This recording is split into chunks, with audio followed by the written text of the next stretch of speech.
Les Napoléons, première journée ici à Val d'Isère. Nous nous retrouvons dans les salons cosy, c'est le moins que l'on puisse dire, de l'hôtel Les Barmes de l'Ours, où sont centralisés la plupart de ceux qui participent à ces Napoléons, comme Sandrine Matichard. Bonjour Sandrine. Bonjour. Vous allez bien? Très bien. Après 23 ans d'absence à Val d'Isère, lors des derniers Jeux Olympiques, ça fait quoi de revenir au pays? Ça fait du bien.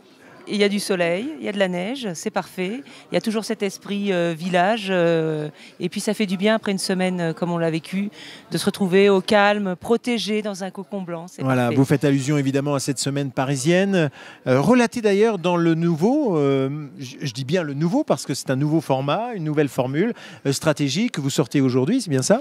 Qu'on a sorti le 8 janvier, donc c'est une date assez terrible pour sortir une nouvelle formule, mais c'est une formule vraiment de changement qui prend acte des différences et des changements importants qu'il y a eu dans les métiers qui sont les nôtres. Nous, on est un hebdomadaire professionnel destiné aux professionnels des marques, ce qui veut dire les gens du marketing, de la communication, du digital et des médias.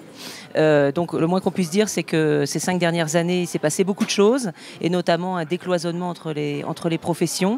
Et on a voulu, dans cette nouvelle formule, prendre acte de ce changement, de ce besoin de penser de manière innovante à la communication. Oui. Et donc, on est tout à fait en phase avec l'événement Les Napoléons de ce point de vue-là. C'est précisément ce que j'allais vous dire. C'est exactement la définition des Napoléons que vous êtes en train de me faire là. Tout à fait, c'est ce qui nous a décidé à être partenaire média. C'est que d'une part, on avait une concordance de vues, qui est que nous, en tant que leader de l'information professionnelle dans ce domaine, nous souhaitons nous engager pour valoriser nos métiers, parce que parfois on a tendance à dire c'est du marketing ou c'est de la com de manière péjorative. Ouais. Or, c'est un secteur vivant, un secteur en changement, un secteur qui, en termes d'emploi, est important. Cette première édition des Napoléons, vous la ressentez comment? Vous semblez-t-elle essentielle justement à l'équilibre de tout ce monde de la communication? On nous disait hier dans une interview que finalement le monde de la communication avait cette particularité, c'était de communiquer sauf entre eux. Oui et non, je trouve que c'est en train de changer. Par contre, je pense que premièrement, c'est un moment de convivialité, alors qu'on est dans des compétitions extrêmement rudes.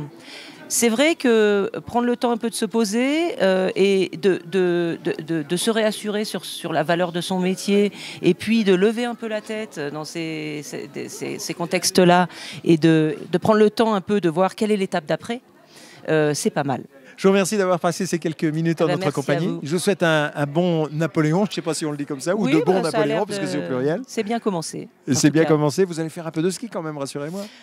J'ai pas vraiment le temps parce que on a à couvrir aussi cet événement pour stratégie, donc on va essayer. En tout cas, profiter du soleil au minimum. Très bien. Très beau. Bon soleil, bon ski alors. Merci. Si vous y allez. Merci. Merci.